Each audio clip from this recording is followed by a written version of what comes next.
Hey everyone, welcome back to Launch Codes Football. My name is Chris, And I'm Chelsea.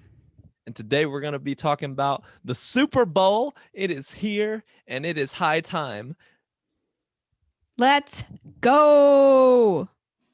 Honestly, like this is where legends are made. This is where memes are made, like the shark at the halftime show for Katy Perry in Super I Bowl. Was really it can't 49? remember. I really can't remember if it's left shark or right shark, but regardless, it was legendary. It was like, what was it? Super Bowl 49? I think it was Russell Wilson versus Tom Brady. That was a legendary one. It was. I And think the then most memeable part of this Super Bowl is that there's going to be more cardboard cutouts at the game than regular people. Oh, that's kind of scary though. Like, I'm I not gonna know. I lie. saw I saw some headline that was like there are going to be 30,000 cardboard cutout people at the Super Bowl. I was like, who has the time, the energy, and the money to buy that much printer ink? Seriously.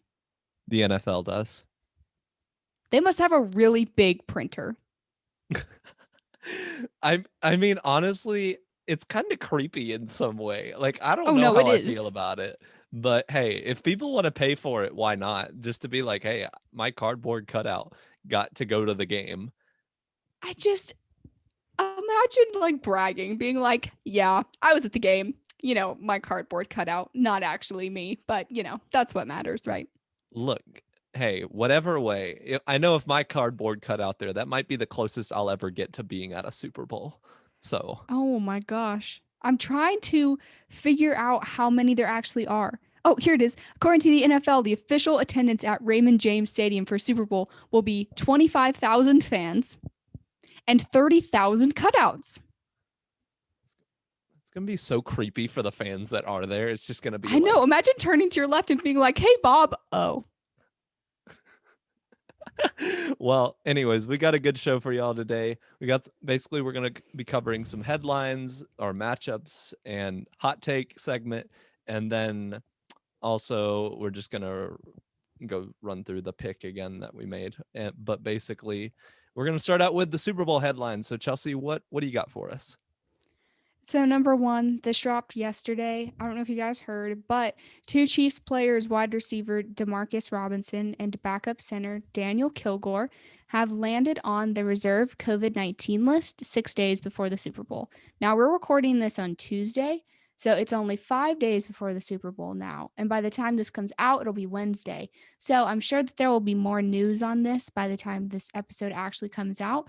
But as of now, they are on the reserve COVID list. They both got potentially exposed by a barber who was brought in to cut players' hair. Neither player has tested positive for themselves, but if they continue to test negative, they'll be able to play in the Super Bowl. But the downside of that is that they won't be able to practice all week. So for the backup center, that isn't necessarily as important because he probably wasn't going to start anyways. But for Demarcus Robinson, I mean, what? He's like wide receiver 4 or 5, which I mean, it's not like it's Tyreek Hill who's out, but Demarcus Robinson gets on the field and gets snaps. So Mm-hmm. not being able to practice the week before the Super Bowl is definitely going to impact him more than the backup center. But regardless, neither of them have tested positive for COVID, and we'd hate to see if they were unable to play in the Super Bowl. I was reading an article about this barber, and apparently he tested negative 6 days or like 5 days in a row before he was brought in. And then he got there and he was tested negative again. And then like rapid tested him and then he tested positive. So he had tested negative like 6 times in a row and then he tested positive. I'm sure that barber is just feeling horrible. Like, I thought I was fine. Like, so hopefully the players and the barber will all be fine and will be able to Yeah. attend the Super Bowl and play. So prayers up for them, certainly. But it sounds like Mm-hmm. they're all okay. Yeah. And that's so unfortunate. And it just feels like such an unlucky chance of that happening, because like I know this thing can come up like up to 2 weeks after, but you would figure like after being tested negative, what, 6 times in a row, Yeah. that you're good. But I don't know, man, that's crazy. Yeah, for real. But yeah, I mean, I think it's going to be an interesting weekend. I think that we've also got here that, what is it, Sammy Watkins is questionable to play. Yep. He missed Calf the AFC. injury.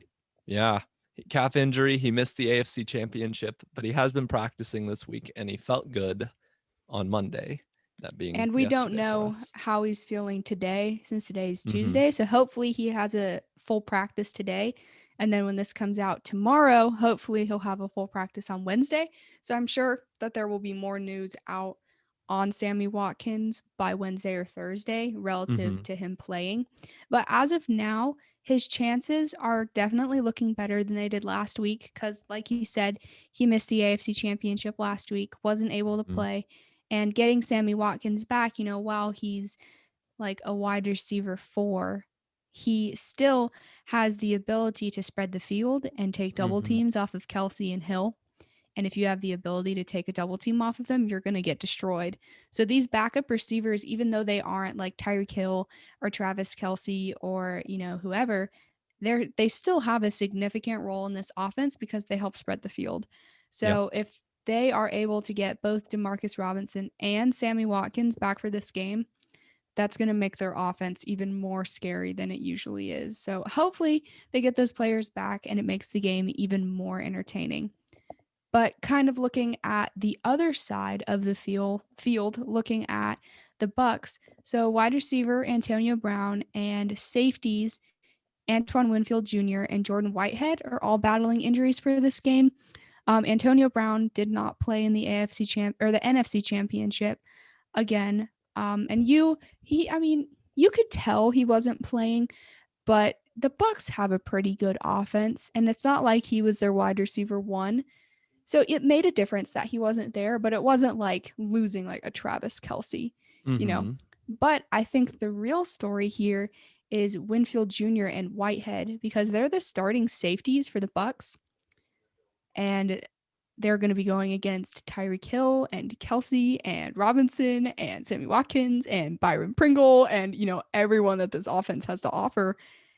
And if the Bucks don't have their starting safeties, um, that's not good for the Bucks Mm-hmm. defense because Tyreek Hill is just going to run past the backups and Travis Kelsey is going to, moss like 4 people. Mm-hmm. So that is not good news for the Bucks. Hopefully they're able to have those guys back so we can see a truly competitive matchup in the secondary. But as far as I know, their cornerbacks are fine.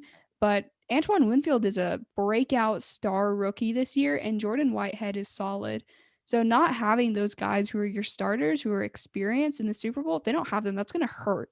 Even if they only have one, it's still going to hurt, Mm-hmm. especially with the potent offense of the Chiefs. So it'll be interesting to watch the injury reports as this week progresses because if those guys are out, things are not looking good for the Bucks on defense. But they'd have to rely more on their D line to take over the game, right? And you think that that is one of the most interesting matchups to watch in this game, right, Chris? I do. I think that's honestly going to end up being the key to the game because, all right, we both know that Tom Brady, Patrick Mahomes, they're both greats. They're going to find a way to make things work for them. But, that Tampa Bay defensive line is really interesting to me. Jason Pierre-Paul, Shaquille Barrett, Ndamukong Suh, and Devin White. That's a loaded defensive line just with those 4 names right there. And the Chiefs have had some rearrangements they've had to make on the offensive line due to injury, like Eric Fisher being out from last game in the AFC Championship, which is huge.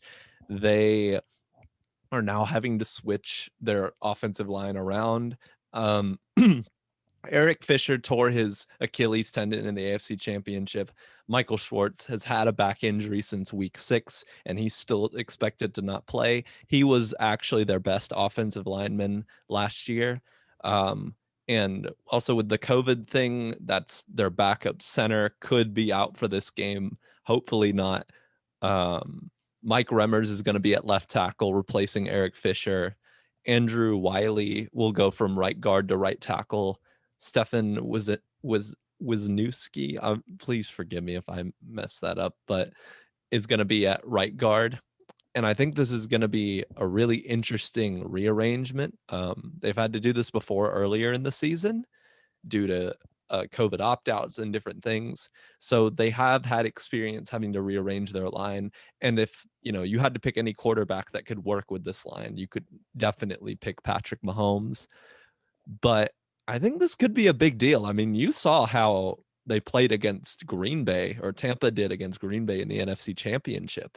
They got Rodgers 5 times. Rodgers is not, he's hardly not agile. Like, he can move around in the pocket. It's hard to sack him.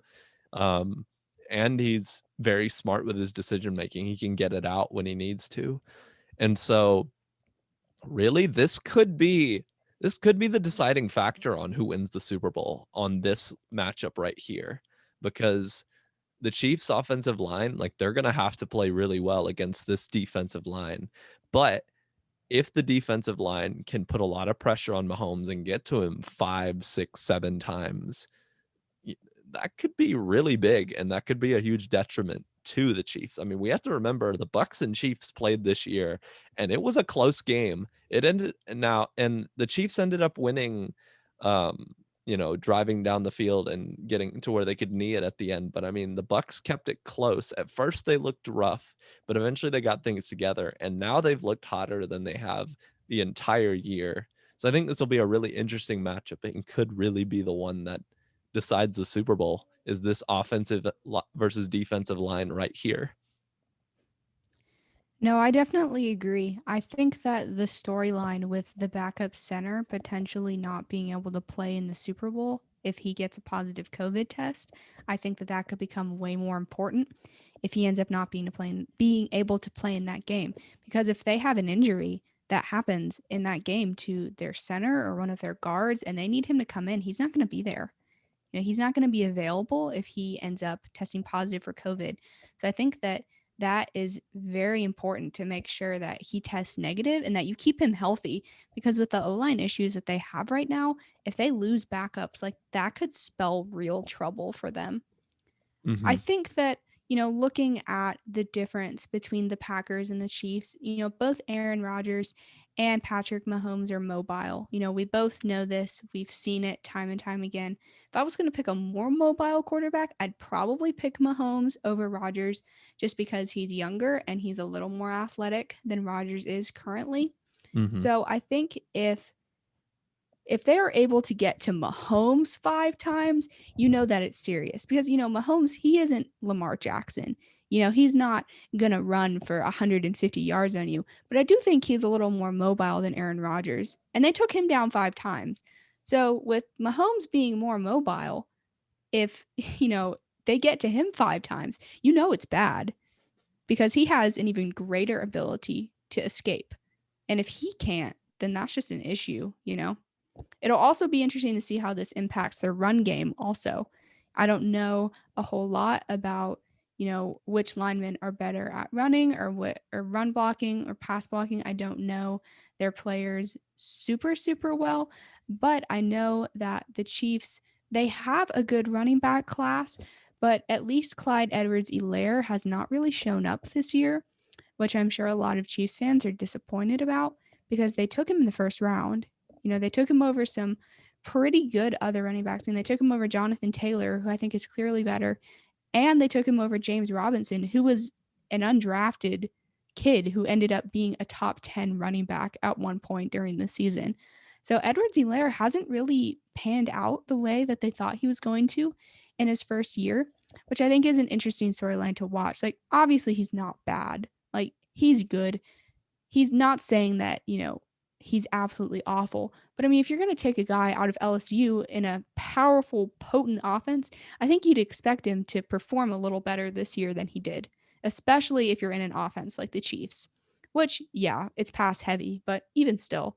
And then, behind that, they have Le'Veon Bell, who they picked up, and I'm sure that he'll make a bigger impact in this game than he has up to this point. And then they have Williams against Darrell Williams, who ended up starting in the championship. So they have him too, and he looked pretty good. So it'll be interesting to see how losing Eric Fisher is going to impact their run game too. Not that the Chiefs can't win a game being one-dimensional. I mean, they might be one of the only teams in the league that could blow someone out only throwing the ball. So if it's not going to hurt any team, it would be the Chiefs, but it'll still be interesting to see what kind of impact it makes on their offensive schemes. Yeah. Also, it's Damian Williams that's on the Chiefs, and Well, he opted out. Damian Williams did. There's another one. I'm pretty sure it's Daryl Williams. Okay, my bad. Well, but Damian Williams is on the Chiefs. He opted out because of COVID. Daryl Williams is the other one. They just have very similar names, but there are two of them. Yeah. Okay. Damian opted out. He was the starter last year, and he was really good, and he decided not to play because of COVID. Okay, gotcha. I know also, wasn't Hilaire, wasn't he hurt for a lot of this year, ever since, like, I think it was the Broncos game? Or maybe not then, but he's been hurt for a while. I know that he sustained some injuries. I didn't know if he had been consistently hurt and not playing in games for a lot of weeks. I thought that he came back near the end of the season and was getting touches, but he definitely was injured at one point. I just don't remember exactly when it was. Well, either way, I do think, like, when they use him, he plays well. But yeah, I think we're gonna see what kind of goes on with the Chiefs. They have a lot of options at running back, which I think is going to be interesting for this game. But yeah, I mean, the question is, like, with the offensive line changes, are they going to be able to run the ball smoothly? Are they going to be able to pass it in a comfortable way? Now, the thing with the Chiefs is they can be doing bad for 3 drives and then all of a sudden hit you with an 80-yard bomb that comes out of nowhere, or a 3-play 80-yard drive for a touchdown that comes in like 2 minutes, and then right after hit you with another score and another. So here, what I would say to this is that even if for a majority of the game the Chiefs are not playing well, let's say their offense isn't doing that great and they're struggling, I still think, they're still in it, because they can have those explosive plays that get them, big chunks. You remember last year in the Super Bowl against San Francisco, the Chiefs offense didn't really look that good for most of the game. And then by the end of the game in the fourth quarter, I mean, you had the big play to Tyreek Hill. And that really sparked the comeback. I mean, they got the big play and then they started stopping San Francisco. In my opinion, San Francisco went away from what made them good, which was running the ball on offense. And they started trying to pass. It didn't work. Chiefs came back. They're Super Bowl champs now. So you can't count them out in the game, because, I mean, they were down 10 in the fourth quarter in the Super Bowl last year, and they still came back and won it.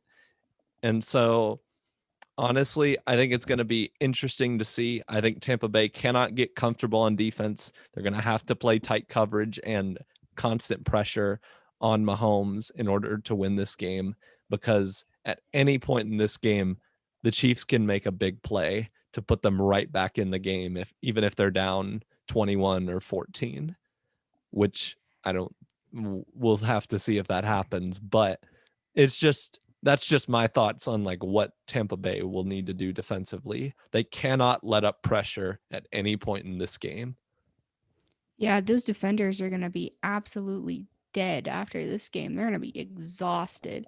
Mm-hmm. But it will be interesting. I think that the Chiefs' offensive line definitely, has some holes in it currently.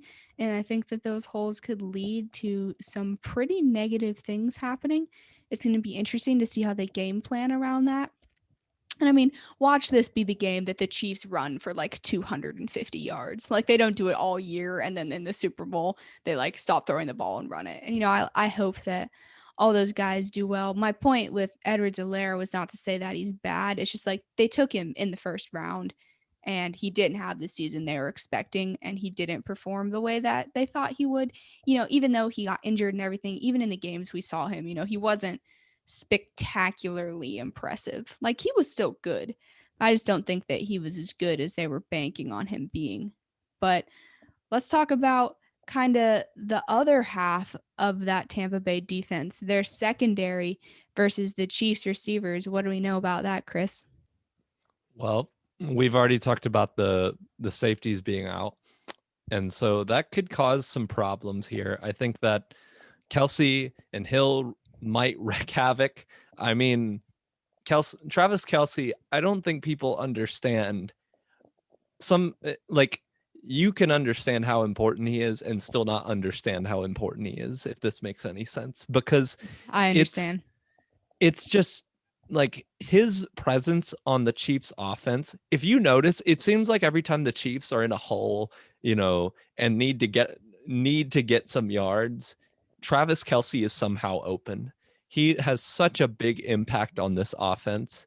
And and of course you have Tyreek Hill. Tyreek Hill is your guy. Like the minute you focus too much on Kelce, you've been burnt by Tyreek Hill downfield for a touchdown. And the moment you focus too much on Hill, Travis Kelce is open downfield for a 20+ yard gain.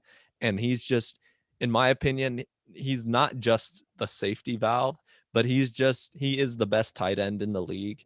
And Unarguably. he just causes so much havoc towards the other team's defenses. And I mean, you look like against the Browns, right? The Browns had Henne in a tough position, and then Henne makes a big throw to Travis Kelce right after which gets them downfield.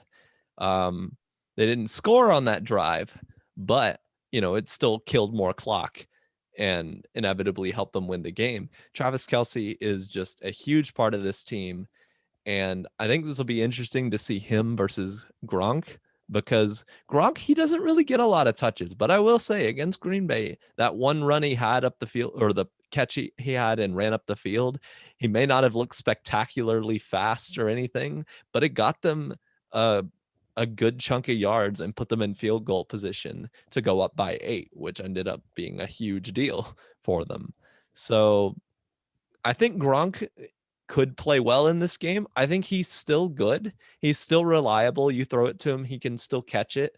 I don't think he'll have a huge game this game. I could be wrong, but I think they're going to use him in creative ways and ways to help Brady have somebody open on most plays if the receivers aren't open downfield, if that makes sense. I think he can be a good safety valve for them and just get some reliable catches in case there's nothing open downfield. He could be the downfield man too. I've seen them try it towards him, but that's just my thoughts on it. I think Kelce is a huge part of this offense. I think Gronk is a nice piece to have for the Tampa Bay offense.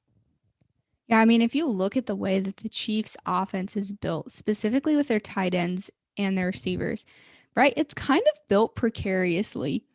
Like you lose Travis Kelce and you're probably done, right? I mean, I don't even know who the Chiefs backup tight end is. Do they even have one? Like, I don't even know if they have one. I'm sure they have one. It just feels like they don't, right? And then, I mean, you lose Tyreek Hill, you lose that downfield presence, you double team Travis Kelce, and you make everyone else burn you, which they definitely have the capacity to. But I mean, I think that the Chiefs have gotten really lucky that neither of these guys has sustained injuries, because if they did, their offense would look way different. Mm-hmm. But I think I made a mistake earlier because I was talking about Sammy Watkins. I think I said that Sammy Watkins was like wide receiver 4 or something. He definitely isn't. He's the wide receiver 2, but the Chiefs offense is so good that you don't even realize that he's not there. Sammy Watkins has, had a pretty injury-plagued career in the NFL. He played at Clemson, was really good, and then he made it to the NFL. He played for a couple of teams. He's playing for the Chiefs now, and when he's on, he's on. He's really good when he's healthy.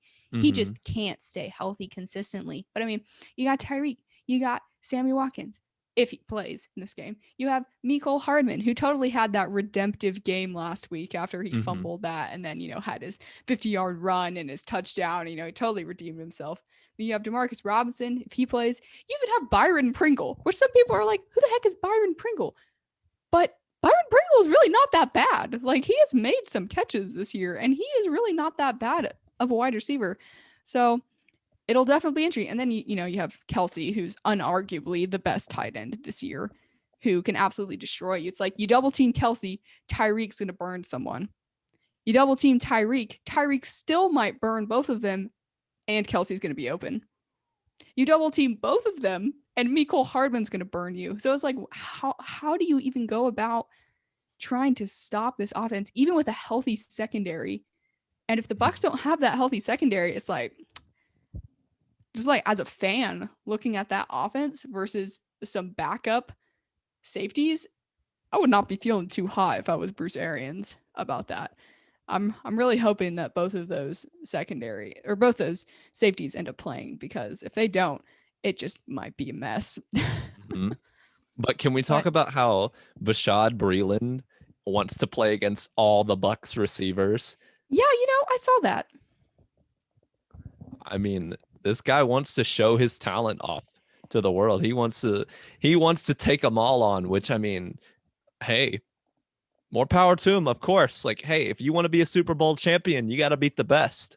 For So, sure. I mean, I I don't mean, think yeah. that the Bucks offense is as intimidating as the Chiefs, at least not in the same way. Like, they have really good receivers. They have Evans and they have Godwin and they have Brown, they Mhm. have Gronkowski and they have some other good tight ends, Cameron Brate, but it's not Tyreek and Kelsey, you Mhm. know.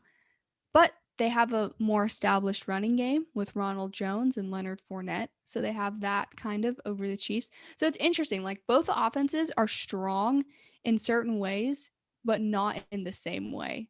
Like, it's hard to argue that like one is completely stronger than another, because I think that the Bucks definitely have a stronger running game, but I think that the Chiefs have a stronger passing game, but not by a lot. I mean, you're dealing with Mike Evans, Chris Godwin, and Antonio Brown. So, I mean, it's not like those guys are a bunch of pushovers, right? They're super good, but it'll be interesting. Let's see if Breeland can shadow Mike Evans and Godwin and Brown and make himself known. Because if he can put up a really solid game for the most part against the guys he gets placed against, that could be a really big story in the Super Bowl. It could help the Chiefs win this game. I Oh mean, yeah. put Breeland on Rob Gronkowski and we'll see what happens. I mean, Gronkowski was the best tight end from like 2010 to like 2014 or Mhm. 15. So I mean, he absolutely dominated the early 2010s, right? And then Kelsey showed up and was like, no, no, no, not anymore. And now Kelsey's unarguably the best. But I mean, Gronkowski's still up there. He is still up there. So that'll be an Mhm. interesting matchup to watch for sure. It'll be interesting to see if Breeland can shadow Gronk. I'd love to see Breeland like Moss Gronk. That would be great. And just pick him off on an intercept. That would be interesting. I'd love to see Gronk's reaction to that. All right. Next, we got our hot take of the week for the Super Bowl. Chelsea, what is it for us this week? All right. Well, shout out to Conlon for providing us this hot take for this week about the Super Bowl. So let's get into it. So this week we got the Chiefs will score 50 and the Bucks won't score 30. Take a moment, absorb that. Think about it. Think about it. All right. Let's get into the reasoning. Reason number 1, Patrick Mahomes. I feel like that is self-explanatory. That's fair. Reason number 2, Bucks defense is overrated and they are playing the Chiefs, who are the best team in the league. Okay.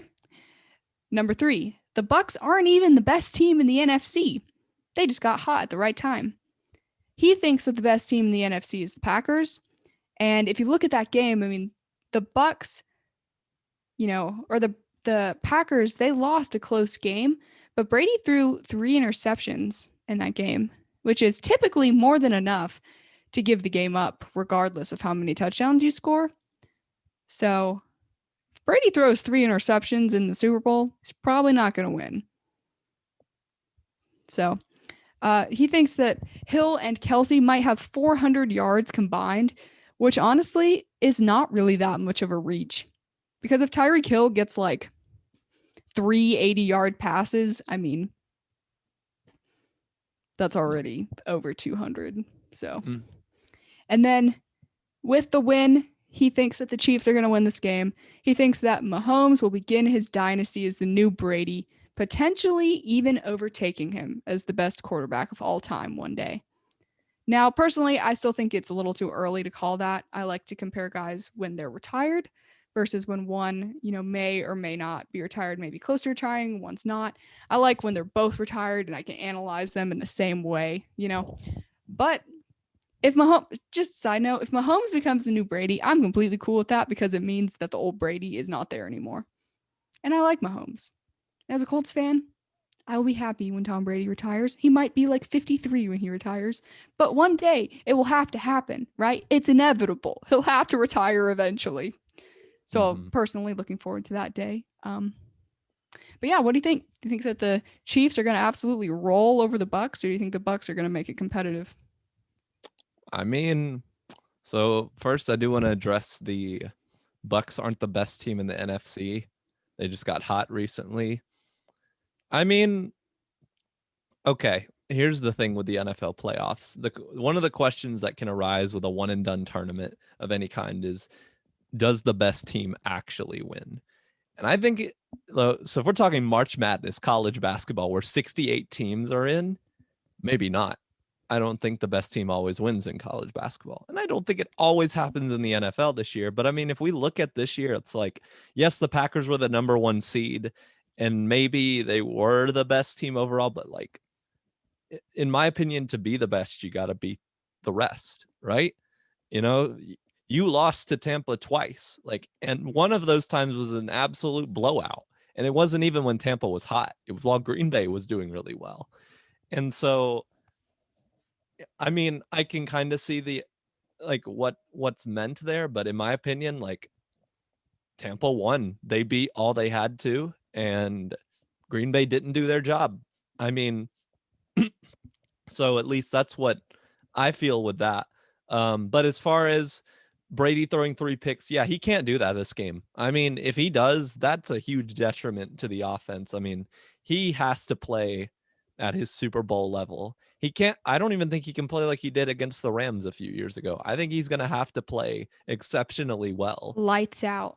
Like, he's going to have to play almost basically prime Brady, because and Tampa knows, they've finally figured out how to use their offense and use it effectively. So I do think they will be able to put up a close game, but I will say the Chiefs defense has gotten a lot better recently. You saw what they did to the Bills. That's impressive what they were able to do.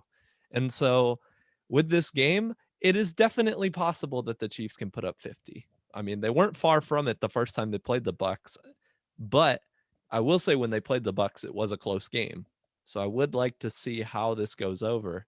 I do think as far as Mahomes being the next dynasty with the Chiefs, that is a real possibility.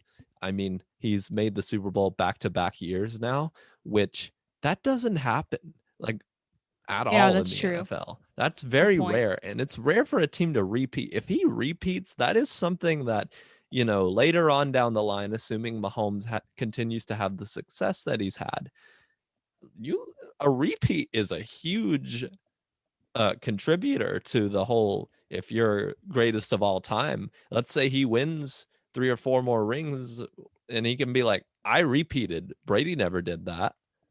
True. And very few quarterbacks ever have. If he wins this weekend, which we'll see. I mean, he may win, he may not. The only time Mahomes and Brady have played in the playoffs, Brady won. So, right now he has that over him. But if Mahomes can beat him in a Super Bowl, that's a pretty big deal. So I think last year, didn't Mahomes win Super Bowl MVP? Yeah. So imagine if they win the Super Bowl and he wins Super Bowl MVP again twice in a row. I think that definitely contributes to your argument of Tom Brady never did that. Yeah, I mean, he could have, but it could go that way. I just think this will be interesting. I mean, this game is going to be looked at for years to come, and we'll see how both perform. I mean, I could definitely see the Chiefs putting up 50, but also I feel like finding blowouts in the Super Bowl is fairly rare. The last one I can remember is Seattle and Denver, and that was bad from play one for Denver. But overall, I think this will be a good Super Bowl personally. I think this will be one that will be looked at for a long time. It's going to be a one that's going to be a standout one with all the cardboard cutouts of people there and all the stuff that's gone on. Like this will definitely be one to remember. But as far as a blowout, I don't think that'll happen. But it's possible. Yeah, I could see the Chiefs winning by 10, but any more than that, I mean, it's definitely possible without offense. And like we were talking about, if both starting safeties for the Bucks are out, the Chiefs could easily drop 50. I mean, the Chiefs could drop 50 with the starters, but you're still playing against Tom Brady. You know, like I think that Tom Brady is going to lose this game, but he's still Tom Brady.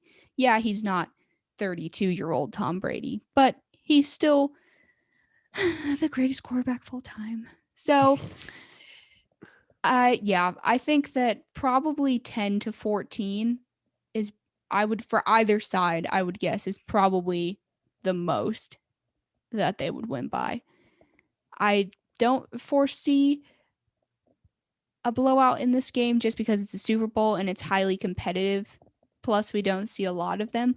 But it also would not surprise me if Patrick Mahomes just came out and threw for like 500 yards and 6 touchdowns. Like that just wouldn't surprise me because it's Patrick Mahomes and we know he's capable of it. But yeah, I think that whoever wins, I think it's going to be like at most a 10 to 14 point differential. I don't even know if it'll be that. I think if you're going to put both Brady and Mahomes in a competition with who can score more points, I'd still pick Mahomes. At least now I would.